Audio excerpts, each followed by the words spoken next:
Elsewhere, religious leaders from Pentecostal and Evangelical Alliance of Kenya churches have joined the Catholic bishops in calling out the Kenya Kwanza regime. The church leaders accuse President William Ruto of allegedly aiding and abetting corruption and perpetuating a culture of lies, giving promises that he cannot fulfill.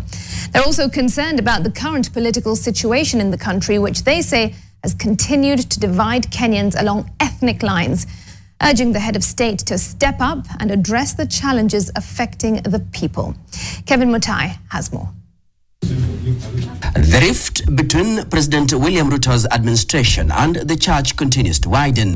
Religious leaders from the Evangelical Alliance of Kenya joining the clergy in slamming the government.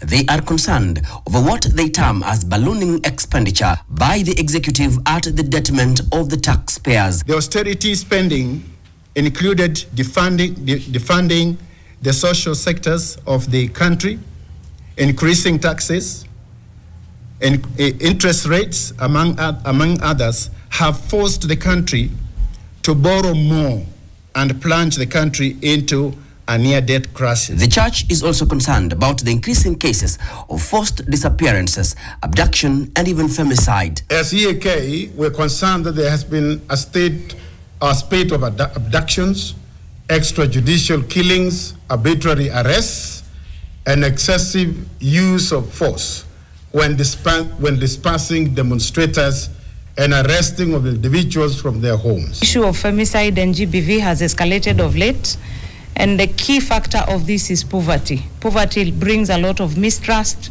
It has also been brought by high cost of living.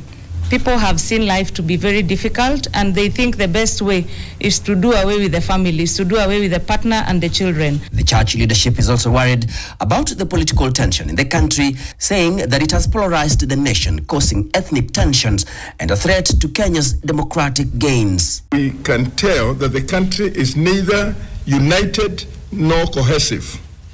We are sharply divided along ethnic, economic, generational, religious, and even along gender lines. On Tuesday, the Kenya Coalition of Church Alliances also criticized President Ruto's government, accusing it of failing to honor its election pledges. They are concerned about the trust deficit between the people and the state, created by alleged lies perpetuated by those in power.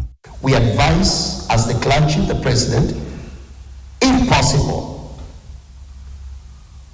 to avoid making more promises at this time, and instead focus in prioritizing flagship projects. And on the economy, the clergy cites corruption as a threat to the growth of the country. There seems to be a general feeling from Kenyans that the top leadership is involved in corruption, and that's why it is condoning this evil and shielding those who are found culpable.